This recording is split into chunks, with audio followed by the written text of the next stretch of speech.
Securing the border and treating children humanely are not competing values.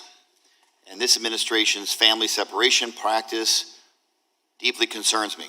I am a father with 2 children, 9 and 12. And the stories that I've heard, situations that I've witnessed, they tug at the heart.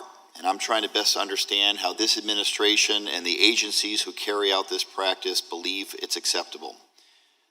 Just last week, I visited an Office of Refugee Resettlement shelter in Phoenix that was specifically for children under the age of 5, a tender age shelter.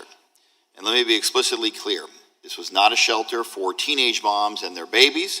It was a shelter specifically designed for babies and young children who had been separated. When I walked into the nursery, I saw babies as young as 10 months old, held in government custody, cradled by adults unknown to them. ORR staff informed me that each child had been separated from their families and that several had been separated from their parents. I want to use my time today to follow up on what I saw and what I heard. Director Hayes, how many ORR-funded shelters are in our country specifically for tender-age children, 5 years old and under? I don't have that exact number, sir, but I'll be happy to get back to you. I know we have almost 170 shelters and facilities across the whole nation. I appreciate that. Yes, sir. The facility I visited in Phoenix started to take in children from the border just 5 weeks ago, and ORR staff informed me that there are plans to contract with a second facility for tender-age children in the near future. Director Hayes, yesterday you testified before the Appropriations Subcommittee that HHS plans to double its permanent bed capacity to 20,000 by December 31st, 2020.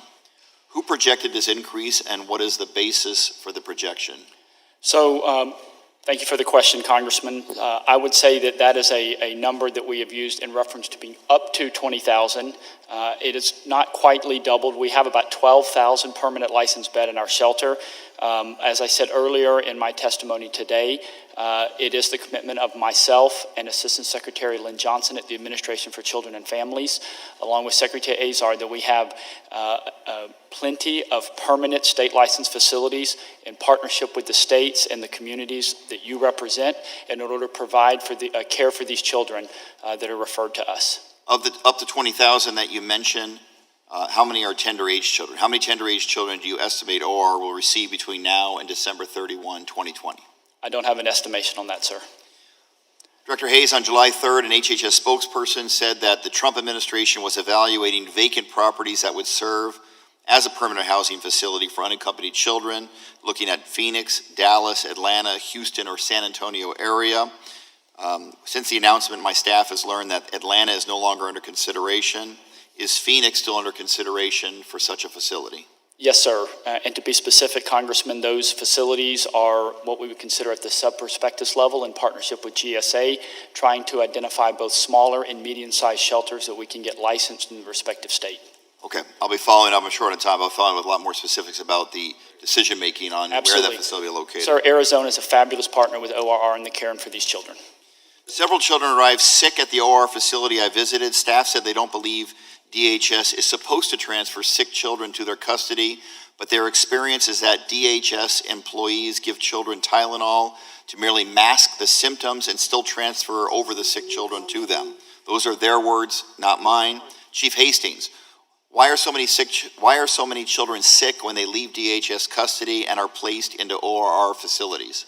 So, sir, we've received an incredible amount, as I've mentioned earlier, 66,400 UACs so far this year.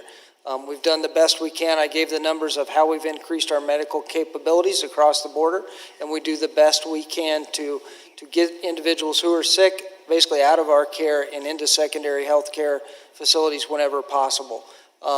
So we are doing the best we can with the resources that we have, and we're not, to my knowledge, turning over sick kids. The youngest baby I saw was 10 months old, 10 months of age. Chief Hastings, what specific training do Border Patrol agents receive for separating a baby who might still be breastfeeding?